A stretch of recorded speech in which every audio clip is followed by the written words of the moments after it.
Reconstrução de ruínas. Uma ruína, ela tem pelo menos duas maneiras de ser vista.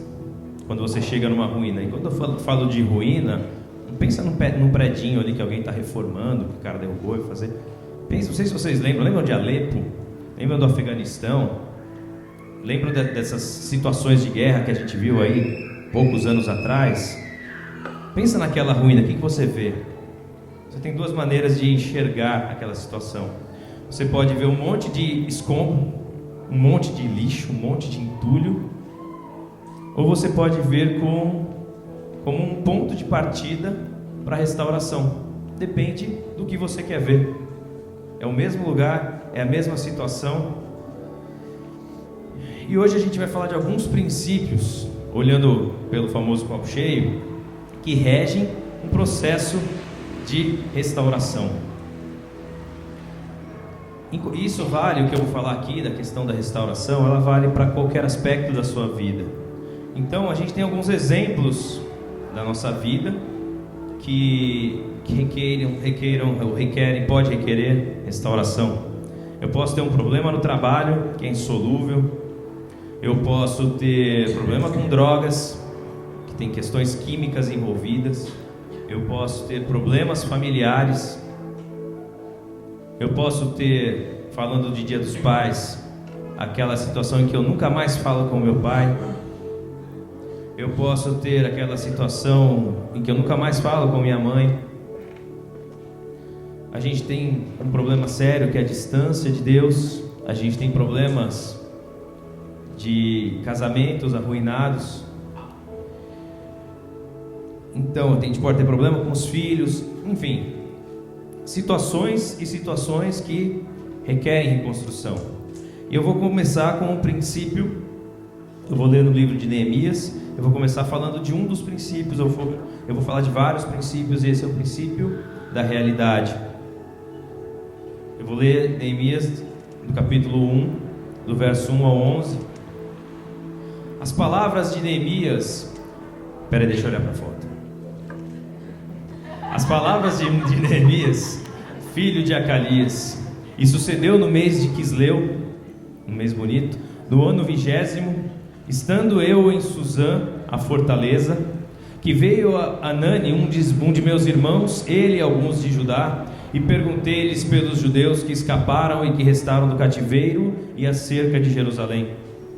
E disseram-me: os restantes que não foram levados para o cativeiro, lá na província, estão em grande miséria e desprezo, e o muro de Jerusalém fendido, e as suas portas queimadas a fogo.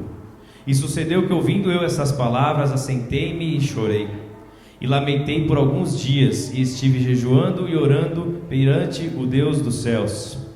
E disse: Senhor, Deus dos céus, Deus grande e terrível, que guarda o conserto e benignidade para com aqueles que te amam e guardam os teus mandamentos. Estejam, pois, atentos os teus ouvidos e os teus olhos abertos para ouvires a oração do teu servo, que eu hoje faço perante de ti, de dia e de noite, pelos filhos de Israel, teus servos, e faço confissão pelos pecados dos filhos de Israel, que pecamos contra ti. Também eu e a casa do meu pai pecamos. De todo nos corrompemos contra ti, e não guardamos os mandamentos, nem os estatutos, nem os juízos que ordenaste a Moisés, teu servo.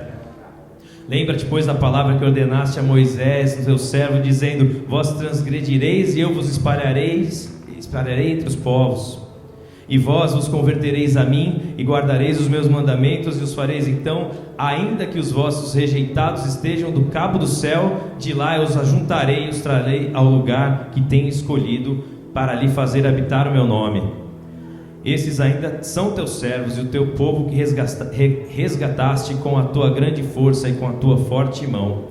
Senhor, estejam, pois, atentos os teus ouvidos à oração do teu servo e à oração dos teus servos que desejam temer o teu nome, e faze prosperar hoje o teu servo, e dá-lhe graça perante este homem. Então, naquela época, eu era o copeiro do rei. Esse princípio da realidade, a gente destaca que para qualquer situação da sua vida, qualquer uma daquelas dos exemplos que eu trouxe aqui no início, a primeira coisa que você tem que fazer é encara de frente a situação. Não fica fingindo que não existe problema. Enquanto você não realiza que é a realidade, enquanto você não realiza que aquilo de fato está acontecendo, você não vai conseguir reconstruir nada. Alguns pais preferem não falar com os filhos do que entender um problema, uma situação que ele está passando. Deixa ele lá, deixa que a internet educa, deixa que a escola educa. Alguns maridos não falam com as suas esposas, ou esposas não falam com seus maridos, deixando cair um monte de situação uma atrás da outra, que aí vai ficando cada vez mais difícil de reconstruir. E esse casamento ele nunca vai ser resolvido se não tiver compromisso de ambos para entender a situação, encarar a situação de frente e buscar a solução. E a gente tem que encarar que a partir dos fatos é Deus quem faz a restauração. Então, não sei se vocês prestaram atenção ali na sequência, depois vocês leem com calma, mas é a partir de um fato, a partir de uma constatação do fato, Deus é que promove essa restauração. E tem que ser sempre no meio da verdade. Não podemos ter medo da verdade. Não foi o caso de Neemias. Neemias teve coragem. O princípio da restauração é o princípio da realidade. É a percepção corajosa e real dos problemas, das falhas, para que o diagnóstico seja preciso para entendermos o mal que tem que ser combatido. Ficou claro esse princípio da realidade? Encarar de frente, entender o problema, entender a situação. E aí eu parto para o segundo princípio, que também está nesse texto aí, que é o princípio da confissão. Abre ali só o verso 6, por favor, de Neemias. O princípio da confissão, a gente precisa admitir as nossas falhas, a nossa culpa, a nossa parcela de culpa e o que precisa ser restaurado. Nesta hora, não sei se vocês sabem, se vocês leram ou conhecem da história, Neemias estava num cativeiro. Ele sequer tinha conhecido ou tinha vivido em Jerusalém. Ele é da segunda ou terceira geração dos que foram levados cativos pelos babilônicos. Aqui já estávamos com o Império Persa. E ele pede perdão pelo povo. Estejam, pois, atentos os teus ouvidos e os teus olhos abertos para ouvires a oração do teu servo, que hoje faço perante de ti de dia e de noite pelos filhos de Israel, teus servos, e eu faço confissão pelos pecados dos filhos de Israel. Essa era a realidade dele, que pecamos contra ti. Não é que pecaram contra ti, é que pecamos contra ti. Também eu e a casa de meu pai pecamos. Ele declara, ele confessa, ele entende, ele entendeu a situação claramente, encarou de frente, não desviou, não disfarçou, e agora ele está confessando. Ele está chegando perante Deus e falando: Deus, me perdoa. E ele vai direto ao ponto, não tem rodeio. Meu querido, quem crê que Deus é onipotente, onipresente, onisciente, você vai querer enganar Deus? Tá de brinca, né? Como diz o irmão. Tá de brincation with me, filho. Não é isso que você fala? Não dá para enganar. Vai direto ao ponto. Você sabe. Se você encarou de frente a situação, você sabe onde você errou. Peça perdão, confesse. E se você quer tocar o coração de Deus, confesse os seus erros. Mas, pastor, eu não sei como fazer isso, é muito difícil. Vamos abrir então o Salmo 51, que tem uma aula de como fazer isso. Tem misericórdia de mim, ó Deus. Se você quiser ler comigo junto, pode ler. Tem misericórdia de mim, ó Deus, segundo a tua benignidade. Apaga as minhas transgressões, segundo a multidão das tuas misericórdias. Lava-me completamente da minha iniquidade e purifica-me do meu pecado. Porque eu conheço as minhas transgressões e o meu pecado está sempre diante de mim. Contra ti somente pequei e fiz o que a teus olhos é mal, para que sejas justificado quando falares e puro quando julgares. Eis que em iniquidade fui formado e em pecado me concebeu minha mãe. Eis que amas a verdade no íntimo e no oculto me fazes conhecer a sabedoria. Purifica-me com o hisopo e ficarei puro. Lava-me e ficarei mais alvo do que a neve. Faze-me ouvir júbilo e alegria, para que gozem os ossos que tu quebraste.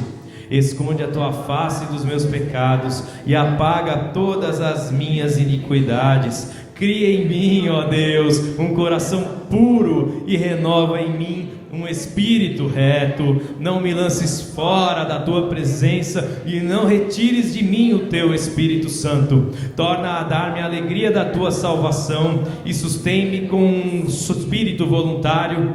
Então ensinarei aos transgressores os teus caminhos, e os pecadores a ti se converterão. Livra-me dos crimes de sangue, ó Deus, Deus da minha salvação, e a minha língua louvará altamente a tua justiça. Abre, Senhor, os meus lábios, e minha boca entoará o teu louvor. Porque te não comprases em sacrifícios, senão eu os daria. Tu não te deleitas, volta um pouquinho.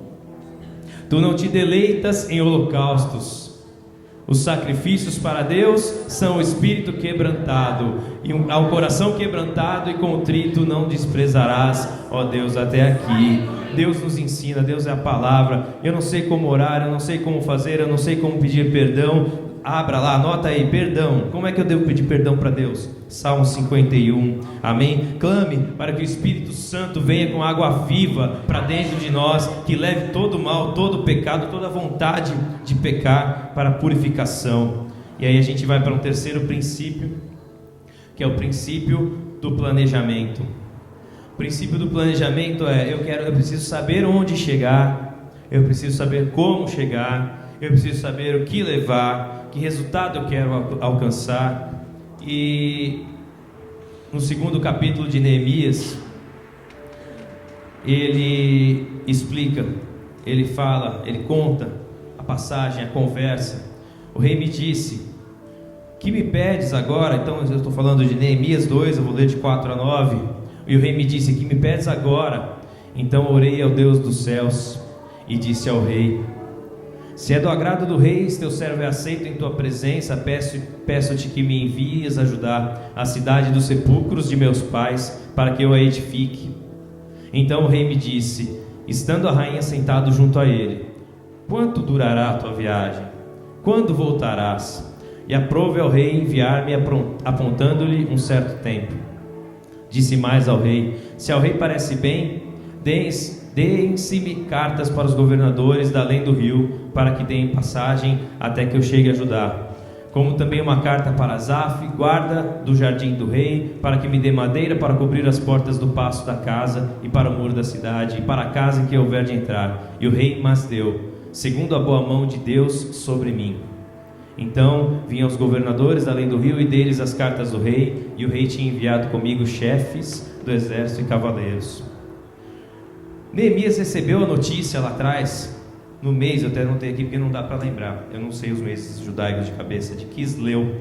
O mês de Quisleu, fui dar um Google, é como se fosse dezembro, que na verdade não é exatamente os mesmos dias, né? Ali no meio de dezembro começa o mês de Quisleu. E ele foi falar com o rei no mês de Nissan. O mês de Nissan é equivalente a abril, 5 meses depois. Se você retomar ali o capítulo 1, a hora que ele soube da notícia, ele orou, jejuou. Tem coisa que está subtendido ali,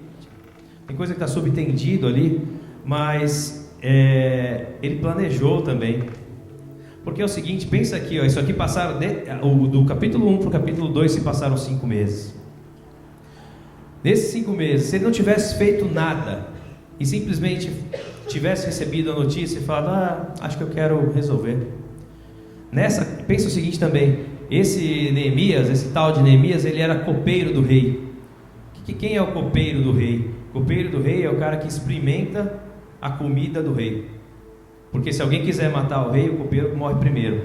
Esse é o papel principal do copeiro do rei. Então ele tinha acesso à sala do trono, apesar dele ser judeu e estar envolvido ali nos persas, trabalhar para os persas, ele tinha acesso direto ao rei, ao trono. Ele falava com o rei todo santo dia. Todo dia ele entrava na presença do rei e falava: rei, pode comer, eu já comi e não morri. Era isso, esse é o papel do cara, esse é o trabalho dele, a profissão dele. E nesse dia, ele chegou muito triste, muito entristecido, com o rosto muito entristecido, diz a palavra.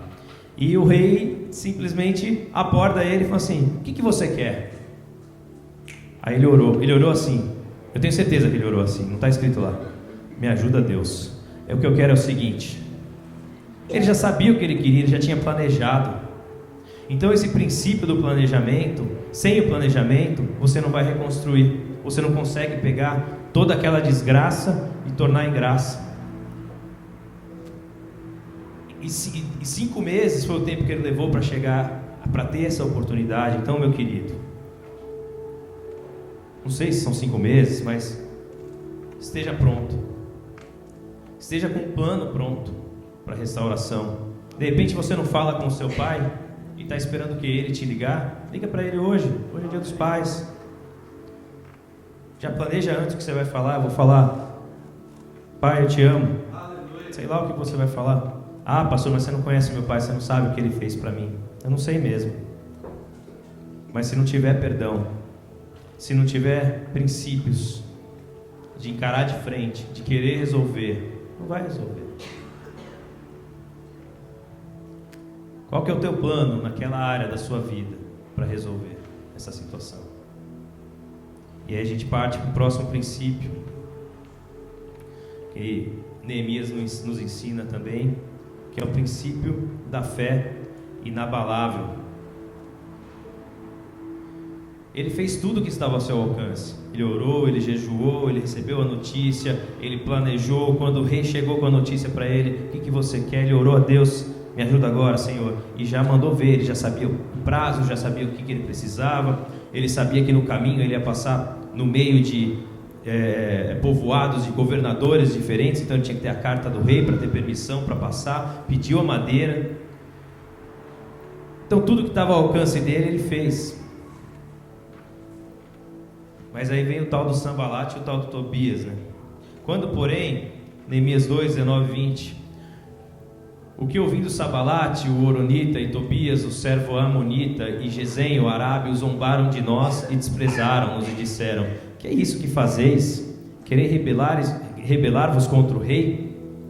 Então lhe respondi e disse, lê essa frase comigo: o Deus dos céus é o que nos fará prosperar. Essa foi a resposta. E nós, seus servos, nos levantaremos e edificaremos, mas vós não tendes partes, nem justiça, nem memória em Jerusalém. Então, meu querido, você pode ter feito lá, encarado de frente, entendido, orado, você pode ter chegado junto, planejado, mas vai ter aquele Tobias na sua vida que vai falar assim: você é louco? Teu pai é aquele mau caráter? Larga a tua esposa, essa mulher aí. Larga o teu marido, esse sem vergonha. O tal do Tobias, o tal do Sanbalate, os caras estavam lá para apurrinhar a vida dele, para atazanar a vida do cara. Neemias foi lá, fez tudo, chegou. Essa parte da história, ele já está em Jerusalém. Ele já está contemplando com os seus próprios olhos agora a ruína. E tem lá o cara sempre cutucando. Então presta atenção com quem que você anda. Presta atenção quem é teu amigo de verdade. Se você está nessa situação, dá a linha para pipa para esse cara, manda ele passear, esse tal de Sanbalate, esse tal de Tobias na sua vida. Porque a Bíblia fala de fé, é um livro que fala de fé. De fé num Deus que é amoroso, num Deus que restaura as nossas vidas. E essa fé inabalável, ela é um princípio fundamental, porque é isso que acontece na maioria das vezes. Nós precisamos entender que essas questões, na maioria que a gente precisa entender e resolver as questões complexas da nossa vida.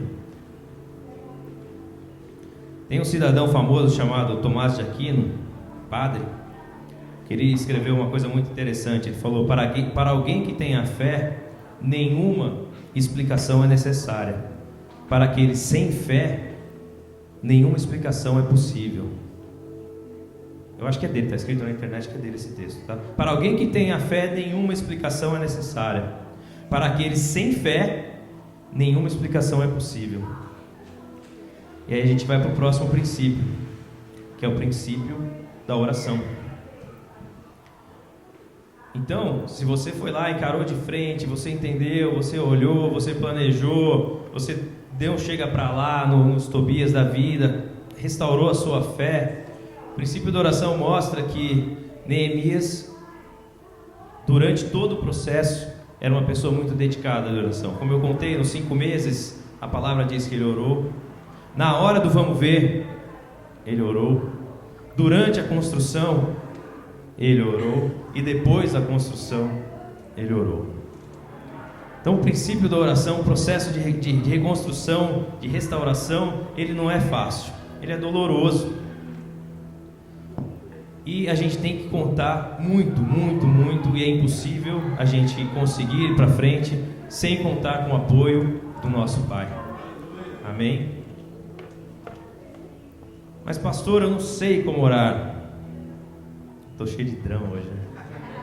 Mateus 6 nos explica, o manual de vida, a nossa Bíblia nos ensina: e quando orares, não sejas como os hipócritas, pois se comprazem em orar em pé nas sinagogas e as esquinas das ruas para serem vistos pelos homens. Em verdade vos digo que já receberam o seu galardão. Mas tu, quando orares, entra no teu aposento, fechando a tua porta, ora a teu Pai que vê o que está oculto, e teu Pai que vê o que está oculto te recompensará. E orando não useis de vãs repetições como os gentios, que pensam que por muito falarem serão ouvidos. Não vos assemelheis, pois, a eles, porque vosso Pai sabe o que vos é necessário antes de vós lhe pedirem. Até aí. Depois dessa passagem, Mateus nos ensina o Pai Nosso. Na verdade, Jesus nos ensina o Pai Nosso, descrito por Mateus. Quando você for orar, não busca reconhecimento para você. Ah, mas só pode orar no quarto fechado, pastor? Não é isso. Mas assim, senão a gente não podia orar aqui, né, no culto, né? Vamos orar por uma pessoa. Mas assim, o reconhecimento ele tem que ser de Deus, ele tem que ser dos céus.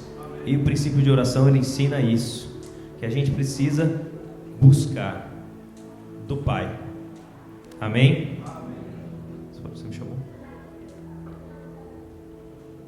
E aí a gente tem o próximo princípio, a gente entra num próximo princípio, que é o princípio da persistência. Então, quando a gente tem alguma situação de ruína, não é simplesmente um haja que vai resolver. Está tudo arruinado, está tudo destruído. Não é um ato, mas é um processo. Vários atos. Pensa que é assim que é. Pensa numa construção que é fácil de ver. Tem lá um prédio que caiu. A primeira coisa que você tem que fazer, vai lá e remove o entulho. Depois, vai lá e faz a terraplanagem. Depois, constrói a fundação. Depois, eu não sei mais, que é o construtor aqui, são os meninos aqui. Mas você vai botar tijolo, vai botar cimento, vai botar o pedreiro para fazer, vai medir o engenheiro. Não é um ato. Não é simplesmente vai lá e fala assim, está resolvido. E nos seus relacionamentos é a mesma coisa. Não ache que uma voz, uma palavra, uma atitude mudada resolveu todos os problemas. É um processo contínuo. Você tem que querer. Se você não quiser, não vai.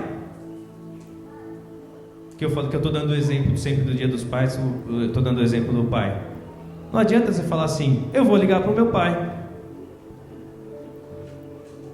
Resolveu alguma coisa? Pega o telefone, liga para o pai, vai na casa dele se ele estiver perto, fala com o pai. Então é um processo. Na primeira conversa, às vezes ele vai ser estúpido com você. Não insiste, pede perdão, vai. É um processo. A restauração, a gente fala, é para destruir, é assim, né? Para restaurar, é um processo. E no capítulo 4 de Neemias, no verso 1, e sucedeu que, ouvindo Sambalate que edificávamos o muro, ardeu em ira e se indignou muito e escarneceu dos judeus. E falou na presença de seus irmãos e do exército de Samaria e disse: que fazem esses fracos judeus? Permitir-se-lhes-á isso? Sacrificarão? Acabá-lo-ão num só dia? Vivificarão dos montões do pó as pedras que foram queimadas? E estava com ele Tobias, o amonita, e disse: ainda que edifiquem, vindo uma raposa, derrubará facilmente o seu muro de pedra. Os caras são legal. Mas Neemias não baixou a guarda. Ele foi para cima. Ele motivou o povo. Ele continuou o trabalho. Ele foi em frente, porque ele sabia que não era só uma pancadinha na ideia que ia fazer ele se derrubar. Ele foi lá, persistiu, foi em frente. Esse processo de restauração do seu muro, pessoal, seja ele qual for, seja persistente, seja corajoso, não desista, trabalhe duro para isso. E aí a gente entra num outro princípio. Faltam só 35 princípios, tá, gente? É mentira, faltam 3. Que é o princípio do amor. O princípio do amor,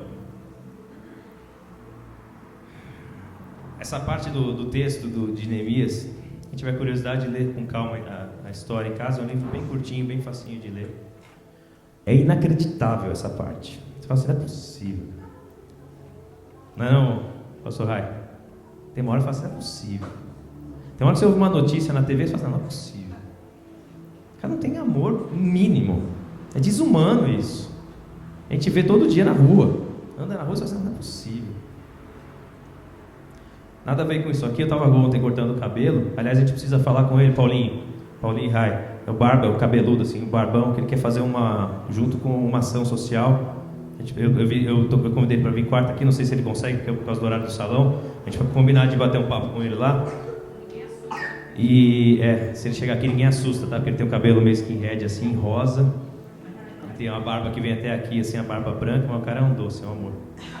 E por causa dessa figura, que ele é diferente, ele me falou, Ricardo, eu não sei o que acontece, mas assim, os caras de rua vêm e me procuram, e me vêm aqui, me dão um abraço, eu vou lá, abraço os caras e tal. E ele falou, ele trabalha ali no Tatuapé, ele mora lá em Caieiras, Paulinho, e ele trabalha aqui no Tatuapé. E ele, pertinho, do lado. E ele falou que desce no metrô Carrão, ele vem de trem, de metrô, ele desce no metrô Carrão. Ele falou, todo dia descia no metrô Carrão e tinha um mendigo ali que cumprimentava ele. Provavelmente por causa do cabelo rosa ali, o mendigo conhecia ele, vinha todo dia, abraçava, ele abraçava, trocava uma ideia com o cara.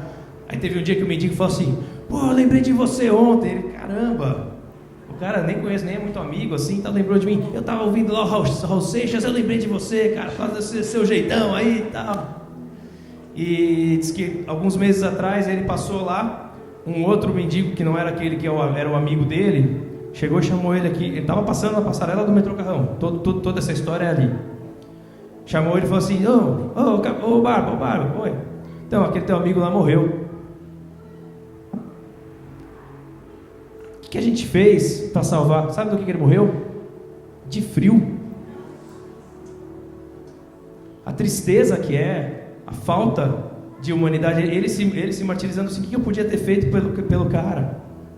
Deus está me mostrando essas situações, ele falando que eu tenho que trabalhar por essas pessoas. O cara morreu, era uma vida. Onde está agora? Não sei, mas morreu. A gente vê essas coisas e quando chegam próximas da gente, a gente sente mais, né? Neemias, no capítulo 5, olha a falta de humanidade. E não é de agora, né? Essa história aqui deve ter o quê? 2.500, 3.000 anos?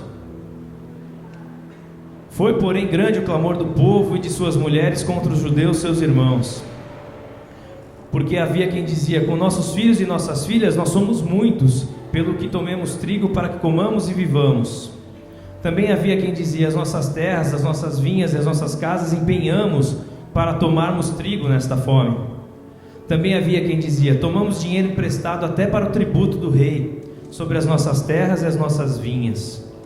Agora, pois, a nossa carne é como a carne de nossos irmãos, e os nossos filhos como seus filhos. E eis que sujeitamos nossos filhos e nossas filhas para serem servos, e até algumas de nossas filhas são tão sujeitas que já não estão no poder de nossas mãos, e outro tem as nossas terras e as nossas vinhas. Ouvindo eu ouvi esses dias, mas quem ouviu nessa época foi Neemias. Pois o seu clamor e essas palavras, eu muito me enfadei, e considerei comigo mesmo no meu coração. Depois pelejei com os nobres e com os magistrados e disse-lhes, usura, tomais cada um de seu irmão, e ajuntei contra eles um grande ajuntamento. E disse-lhes, Nós resgatamos os judeus, nossos irmãos, que foram vendidos às gentes, segundo nossas posses. E vós outra vez venderíeis vossos irmãos, ou vender-se-iam a nós? Então se calaram e não acharam o que responder. Disse mais: não é bom o que fazeis. Porventura, não devíeis andar no temor do nosso Deus por causa do opróbrio dos gentios, nossos inimigos? Aqui ele está falando o seguinte: a gente já teve o nosso povo cativo levado. Vocês que sobraram aqui estão tomando as filhas, os filhos, a nossa terra, dos próprios irmãos de sangue. Não tem o mínimo de amor pela parentela, pelo sangue, pelos filhos. Então, a gente vê aproveitadores desde essa época. O cara viu uma situação ali, ele estava um pouquinho melhor, foi lá e tomava como escravo o filho, tomava a filha como escravo, tomava as terras. Daqui a pouco o cara não tinha nada, para pagar o tributo ele tinha que pegar empréstimo. Mas você pagar imposto tem que tomar empréstimo no banco, é isso. Eu nunca vi alguém se livrar fácil de um agiota. Não sei se ainda existe agiota no mundo, né? Acho que não, né? Acabou, né? Um monte, mas tem. É uma desumanidade, um desamor tamanho visto nessa história, uma tristeza tão grande que fez refletir assim: o que adianta construir uma muralha, no caso aqui a reconstrução, se o relacionamento aqui dentro está todo arrebentado? Então precisa de amor. Esse princípio do amor é o princípio que Jesus pregou. A mensagem de Cristo é a mensagem de amor. O amor como expressão do que fazemos para nós. Que o amor é o seguinte: eu me coloco na sua posição, Senhor. Eu vou fazer para você o que eu queria que fizesse para mim. É isso que é se colocar na posição do outro. Esse é o amor que Jesus ensinou. Eu não faço o mal para o outro. Por quê? Porque eu me coloco no lugar dele. Esse povo aqui não se colocou no lugar do outro. Ele não estava nem aí, ele queria mais o dele. Se não tiver princípio de amor, é tudo interesse, mais nada. Então esse princípio do amor, sem esse princípio do amor leal, comprometido, jamais nós conseguiremos promover essa restauração do jeito que ela tem que ser e que gere felicidade no espírito. E a gente parte aqui para o penúltimo princípio, que é o princípio da soberania divina. Neemias 6,15 nos mostra que o muro ficou pronto no dia 25 do mês de Elul, que é setembro, em 52 dias. Como se fosse setembro. Agora vem o quiz. Quantos dias levou Jesus para ressuscitar? 3 dias, acertou. Quantos anos demorou o cativeiro de Israel no Egito? 400 anos, acertou. O pessoal está devagar aí. Quanto tempo levou a travessia do deserto? 40 anos. Quanto tempo vai levar para que o Senhor intervenha na minha vida e na sua vida e promova a restauração que você busca? Eu não tenho a menor ideia, meu querido. Mas aí você tem que crer na soberania de Deus. Deus é soberano. Vai levar 3 dias? Vão levar 3 dias? Vai levar um dia, um mês, 400 anos? Eu não sei. Por quê? Porque Deus é soberano. Deixa Ele ser soberano na sua vida. A agenda de Deus é diferente da nossa. O dia que você ouvir nessa igreja aqui: vem que tem milagre hoje para você na sua vida, desconfia. A gente pede para Deus o milagre hoje. Às vezes acontece assim. Mas o tempo não é meu, a agenda não é minha. A gente está aqui como canal. Deus usa a minha vida. É isso. Se Ele quiser, Ele faz. Se Ele não quiser, Ele não faz. Não deixa a soberania de Deus, ou você não queira ser soberano sobre Deus. Não tenta ligar: Deus, só fazer o seguinte, dá um pulo lá na igreja Ponto hoje de manhã, tem umas paradas lá e tal. O pessoal falou que vai levar lá uns cegos, tá, uns surdos. Faz um milagrão lá para nós, tá combinado? Valeu, abraço. Tá louco? Quem que é o soberano? Quem que manda em quem? Mas pastor, como que eu sei disso? Onde está escrito? Está escrito. Eclesiastes 3:1. De novo, lá no manual ensina que tudo tem o seu tempo determinado e há tempo para todo o propósito debaixo do céu. Há tempo de nascer e há tempo de morrer, tempo de plantar, tempo de arrancar o que se plantou, tempo de matar e tempo de curar, tempo de derribar e tempo de edificar, tempo de chorar e tempo de rir, tempo de prantear, tempo de saltar, tempo de espalhar pedras, tempo de ajuntar pedras, tempo de abraçar e tempo de afastar-se de abraçar, tempo de buscar o tempo de perder, tempo de guardar e tempo de deitar fora, tempo de rasgar e tempo de costurar, de coser, tempo de estar calado e tempo de falar, tempo de amar e tempo de aborrecer, tempo de guerra e tempo de paz. Meu Deus reina na minha vida. Não deixe a soberania de Deus de lado. E para terminar, temos um último princípio que ele também é muito importante, que é o princípio da celebração. Então, depois que você passou por todos esses princípios e conseguiu reconstruir a sua vida, conseguiu reconstruir, nem que seja aos poucos, conseguiu uma batalhazinha, outra batalhazinha, comemore. A Bíblia nos ensina, não é assim, pastor Rai? Festa. Neemias 12, 43, só o 43, por favor. E sacrificaram no mesmo dia grandes sacrifícios e se alegraram, porque Deus os alegrara com grande alegria. E até as mulheres e os meninos se alegraram, de modo que a alegria de Jerusalém se ouviu até de longe. Essa é a alegria que Deus quer que você celebre nesse dia, no dia em que você reconstruir os seus muros, no dia que você retomar a sua vida. Não pare de celebrar, comemore as pequenas conquistas. Cantem de alegria ao Senhor, vocês que são justos, aos que são retos, fica bem louvá-lo. Louvem ao Senhor com harpa, ofereçam-lhe música com lira de 10 cordas. Cantem uma nova canção, toquem com habilidade ao clamá-lo, pois a palavra do Senhor é verdadeira, Ele é fiel em tudo que Ele faz, diz o Salmo 33. Aleluia, louvem a Deus no seu santuário, louvem no seu poderoso firmamento, louvem-no pelos seus feitos poderosos, louvem-no segundo a imensidão da sua grandeza, louvem-no ao som da trombeta, louvem-no com a lira, com a harpa, louvem com tamborim, com danças, louvem com instrumentos de corda, com flautas, louvem com símbolos sonoros, louvem também com símbolos ressonantes, tudo que tem vida, louve ao Senhor. Glória a Deus, glória a Deus, glória a Deus. Aleluia, louvado seja o seu santo nome. Muito obrigado, Jesus. Jesus derramou o seu sangue por mim, e isso já basta para que eu faça barulho de festa, de alegria o tempo todo. E Paulinho, é você? Me despedir de vocês, meus queridos, e que a paz e a graça do amor do grande restaurador sejam abundantes na vida de vocês. É tempo de restauração, amém? Deus abençoe a todos, um ótimo domingo e um feliz dia.